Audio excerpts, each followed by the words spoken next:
Descubra o fascinante mundo do toque real na Europa medieval.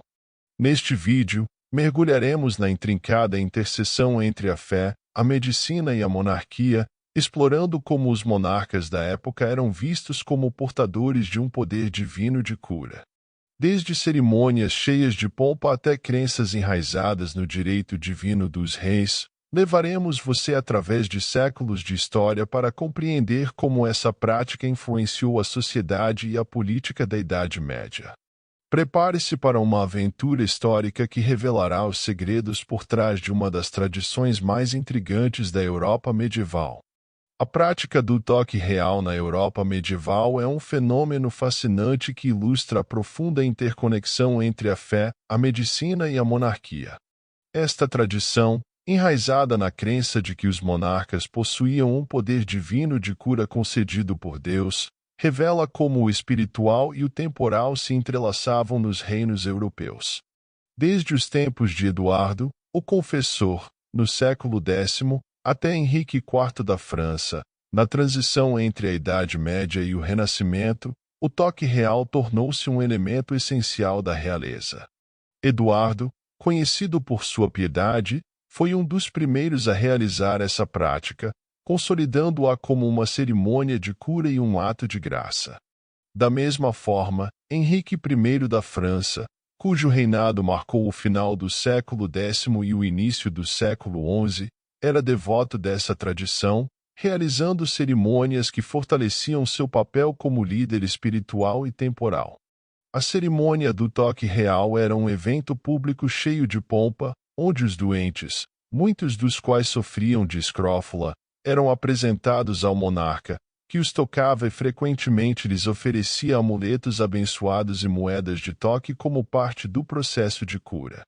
Essa prática não apenas fornecia conforto e esperança aos doentes, mas também reforçava a imagem do monarca como um ser divinamente ungido capaz de interceder junto ao divino. Sob o reinado de Luís XIV da França, também conhecido como o Rei Sol, no século XVII, o toque real atingiu seu apogeu. Luís XIV o praticava fervorosamente, considerando uma manifestação de sua autoridade divina e seu papel como guardião espiritual de seu reino.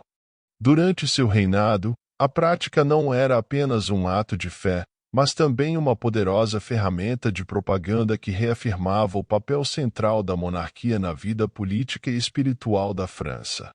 No entanto, com o surgimento da Ilustração e o crescimento do pensamento racional e científico, assim como as mudanças políticas que questionavam o absolutismo monárquico, a prática do toque real começou a ser vista com ceticismo. No final do século XVIII, a tradição havia se tornado obsoleta, sendo considerada um vestígio de uma era passada que via os monarcas como intercessores divinos. A análise do toque real na Idade Média convida à reflexão sobre a natureza mutável do poder, da fé e da medicina ao longo da história. Essa prática oferece uma janela para o passado, revelando como as crenças e tradições de uma época podem moldar as instituições políticas e sociais. É um aspecto fascinante da história que nos permite explorar os muitos fios que compõem o complexo mosaico da história humana. Em conclusão, o toque real na Europa medieval representa muito mais do que um simples ato de cura. É um fenômeno que nos permite mergulhar nas complexidades da sociedade da época, onde a fé, a medicina e a monarquia se entrelaçavam de maneira única. Através dessa prática, os monarcas não apenas buscavam curar seus súditos, mas também afirmar sua autoridade divina e seu papel central na vida política e espiritual. Ao explorarmos essa fascinante tradição, não apenas descobrimos os segredos do passado, mas também como as crenças e tradições podem moldar profundamente as instituições sociais e políticas. Convidamos você a continuar explorando a história e compartilhar suas reflexões sobre este tema tão cativante. Inscreva-se, deixe seu like e compartilhe para mais conteúdo histórico que desperte sua curiosidade.